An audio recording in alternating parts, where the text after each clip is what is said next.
You didn't notice, did you? You didn't notice when you pretended to be asleep in the car just to have your mother carry you up to bed for the last time. You didn't notice when you ran to the door and yelled "Daddy's home" after work and he picked you up and spun you around for the last time. You didn't notice when the rain washed away your chalk drawings on the sidewalk and you never went back out there to color hopscotch again. You didn't notice that when you dried off after you danced in the rain and jumped in the puddles, you started caring about makeup and hair getting ruined and you never went back out. You didn't notice that you hung up those plastic play phones and never opened it again. You had a real one now and it was not a toy but an addiction. You didn't notice that you put on your shoes after playing in the ball pits and you never took them off again. You didn't notice when you ate ice cream for the last time without counting calories in your head. You didn't notice when you had your last fight with your sister about who got the passenger seat before you started arguing about who got to drive the car. You didn't notice when you stopped believing in Santa Claus as the magic of Christmas was replaced with material wish lists. You didn't notice when you stopped believing in a monster that lived under your bed as it started to come out in the reflection of your mirror. You didn't notice when you went to field day for the last time, when you got your last participation trophy, when you kicked your brother's seat during a road trip for the last time,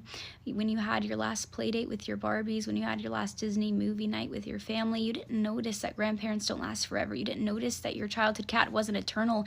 You didn't notice your parents are growing up too. You didn't notice it, do you? You didn't notice that you grew up, but you notice it now, don't you? You notice it every time you look in the mirror and you are shocked because your reflection doesn't look familiar. You look older, you look tired. You look like it's been centuries since you let your imagination run wild. You look like you don't even remember what it's like to be a child. And you notice that every time you look back at pictures and you notice how you were at the age that little you was always wishing for. And you notice how you never thought you would make it this far. Adulthood was as fantasy as the games you would play, but here you are. And you notice it now, don't you? The time goes by too fast.